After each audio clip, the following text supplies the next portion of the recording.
How many times have you stopped yourself from doing something simply because you were afraid of what others might think? How many opportunities, decisions, or even dreams have you sacrificed, not because you couldn't, but because you feared judgment? This constant fear of other people's opinions can feel suffocating, as if we are trapped in a theater where everyone around us is an unforgiving critic, and we are endlessly performing a role we never chose. But what if the audience was never real? What if the only approval you've ever needed was your own? In this video, we'll explore how to overcome the fear of judgment and begin living with authenticity through one of the most transformative ideas in Carl Gustav Jung's psychology, individuation. Stay with me until the end, because what you're about to hear could completely change the way you see yourself and the world around you. Part O-N-E. The prison of other people's opinions. Most of us live under an invisible rule. Be liked. Be accepted. Fit in. From childhood, we're trained to measure our worth by others' reactions. Parents, teachers, friends, society. We learn quickly that approval brings comfort, while rejection brings pain. So we begin to mold ourselves, trimming away parts that others disapprove of, exaggerating those that win applause. But over time, this adaptation becomes a prison. We wear masks, play roles, and perform to expectations that are not our own. And yet, somewhere deep inside, something whispers, "This isn't me." Carl Jung understood this better than anyone. He saw that much of human suffering arises when we mistake our social image, our persona, for our real self. When we live to meet expectations, we abandon authenticity. We forget who we are behind the mask. Part TWO. What is individuation? Individuation may sound like a technical term, but it is, in truth, a deeply human journey, the journey to becoming who you truly are. Jung believed that the human psyche is made up of both conscious and unconscious parts. Our conscious self, what we call the ego, is just the surface. Beneath it lies the vast ocean of the unconscious, our instincts, emotions, dreams, fears, and untapped potential. These two parts are always seeking balance, but the ego often resists, clinging to safety, social norms, and others' expectations. Individuation is the process of integrating all these parts, both light and shadow, into a harmonious whole. It is not about perfection, but wholeness. It is the bridge between who you think you are and who you truly are. When this bridge is strong, we stop living for external validation. We begin to act from an inner truth, a compass that no criticism can break. Jung described individuation as the hero's journey of the soul. Just like in myth and film, Luke Skywalker in Star Wars, Frodo in The Lord of the Rings, the hero must venture into darkness, confront inner demons, and emerge transformed. The real battle is never with the outside world. It is within. Part 3. Teach ego and the self.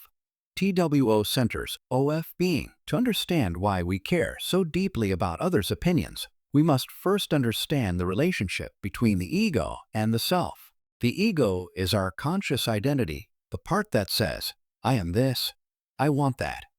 I don't want them to think badly of me." It helps us navigate social roles, survive, and find belonging.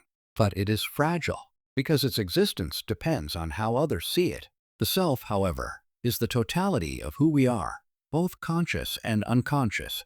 It is our inner truth, the divine center of balance that remains unchanged even as life transforms around us. While the ego worries about appearances, the self seeks authenticity. While the ego fears judgment, the self recognizes purpose. Imagine the ego as an actor on a stage, always scanning the audience, wondering, are they impressed? Do they approve? Now imagine the self as the director behind the curtain. It knows the story's meaning. It doesn't care for applause, only for truth.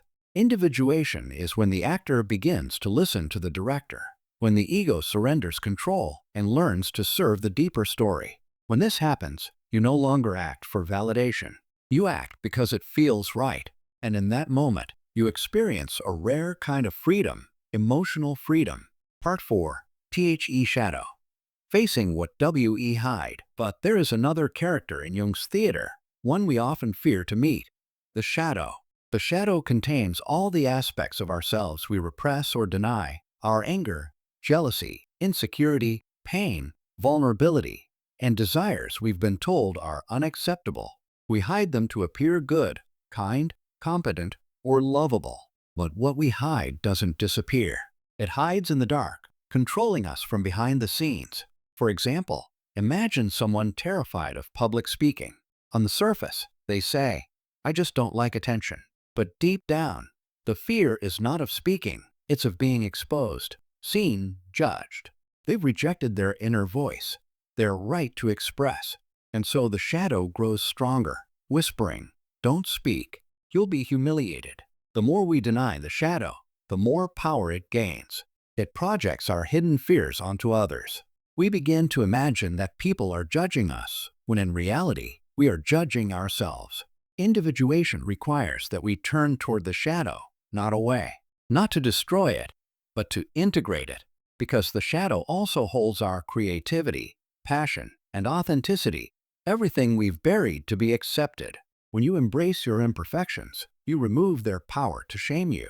There is nothing left to hide, and therefore, nothing left to fear. Jung once said, "One does not become enlightened by imagining figures of light, but by making the darkness conscious." The moment you do that, the moment you see the shadow and say, "You are part of me," judgment loses its teeth. Part 5. The persona. The mask, where. Now, let's look at another Jungian concept that traps us in fear of others' opinions. The persona.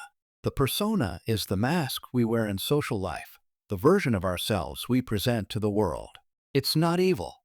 It's necessary. It allows us to function in society, play roles, and communicate effectively. But the danger lies in forgetting that it's a mask. Imagine someone who plays the role of the perfect professional, always competent, never emotional, always in control. Over time, they become prisoners of this role. Any sign of vulnerability feels like failure. Every judgment from others feels like a personal attack. They've lost touch with the self behind the persona. The more we identify with our mask, the more fragile we become, because any criticism feels like death to the identity we've built. The key is balance. We must wear the persona consciously, like an outfit suited for each situation, while never confusing it with our essence. To maintain this balance, Jung suggested inner reflection through journaling, therapy, dreams, and solitude. Moments away from the noise of society allow us to remember, I am more than my roles. I am more than my mask. Part 6. Spiritual dimension of individuation. For Jung, individuation wasn't just a psychological process. It was also a spiritual journey. He believed that the self is not merely the totality of the psyche, but a symbol of transcendence, the divine spark within each of us, connecting us to the universe. When we are disconnected from the self, life feels chaotic. We drift, blown by others' opinions and expectations. But when we reconnect, we find a still point, an inner axis that holds us steady no matter how the world moves. You might call it soul, spirit, or simply inner truth. Whatever the name, it is what allows us to say, "This is who I am," even when others disagree. Jung often used mandalas, circular, symmetrical patterns, as symbols of this wholeness. To him, drawing or meditating on a mandala was a way to reflect the harmony of the self. Try this. Sit in silence. Imagine a circle. In the center, place a symbol that represents your essence, something only you understand. Breathe. Let external noise fade. For a moment, experience yourself as whole.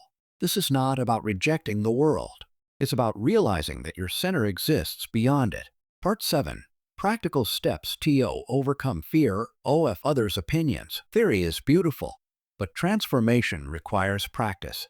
Let's explore how you can apply individuation in your daily life to free yourself from external validation. 1. Cultivate self-awareness before reacting. Pause and ask, am I doing this because it feels true or because I want approval? This simple question brings the unconscious into awareness. It reminds you to act from authenticity, not fear. Try it next time you hesitate to speak your truth, share an idea, or make a choice. Let yourself, not your ego, decide. 2. Challenge limiting beliefs. Fear of judgment is built on false beliefs. Ideas like, I must be perfect to be loved. If I make a mistake, people will reject me. Ask yourself, are these really true? Whose voice are they? A parent's? A teacher's? Society's? Once you question them, they lose their authority. You realize perfection is an illusion and authenticity is magnetic. 3. Face fear gradually. Freedom from fear grows with exposure. Start small. Express an unpopular opinion in a safe space where something you love even if others might find it unusual. Say no when you mean no. Every time you act despite fear, you reclaim a piece of your soul. Confidence is not the absence of fear. It's the decision to move forward anyway. 4. Set boundaries. You are not obligated to absorb everyone's opinions. When someone criticizes or doubts you, you can respond calmly. I understand your view, but I'm comfortable with my choice. Boundaries are not walls. They are bridges that define where you end and others begin. They protect your authenticity from being diluted by noise. 5. Integrate the shadow. Whenever someone's opinion hurts you deeply, look inward. Ask, what part of me feels attacked? What does this reveal about something I've hidden or denied? By understanding the trigger, you transform the wound into wisdom. This is how the shadow becomes an ally instead of an enemy. 6. Reconnect with the self. Set aside moments each day for silence, meditation, or reflection. Ask, what truly matters to me today? What feels authentic? Over time, you'll notice that your decisions become clearer, your confidence stronger. The more you connect with the self, the less external approval matters. Part 8. Teach e-transformation. Individuation is not a one-time revelation. It's a lifelong unfolding. There will be days when you fall back into old patterns, seeking validation, fearing rejection, performing for applause. But that's okay. Awareness is the first victory. Each time you catch yourself pretending, you take another step toward truth. Each time you say what you really mean, you strengthen your connection to the self.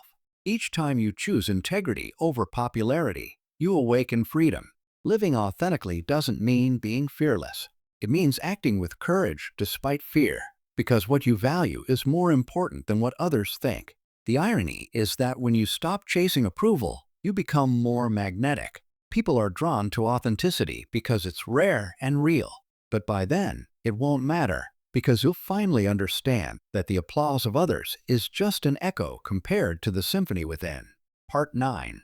Individuation as a spiritual liberation. As you walk this path, something sacred happens. You begin to feel a quiet strength, the kind that doesn't shout, but simply is. You stop comparing your journey to others because you see that every soul has its own rhythm. You stop trying to prove your worth because you realize it was never in question. You discover that the self, your true nature, is not separate from life, but a reflection of the same universal intelligence that guides the stars, the tides, and the heartbeat of existence. This is why individuation is not selfish.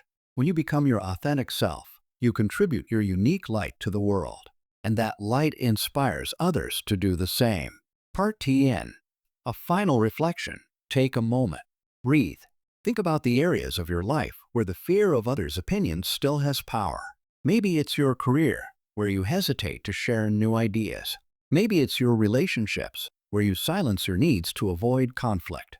Maybe it's your creativity, the art, words, or dreams you keep hidden. Ask yourself, whose voice am I obeying? And then gently, courageously, take a step toward your own. You don't need to become someone new.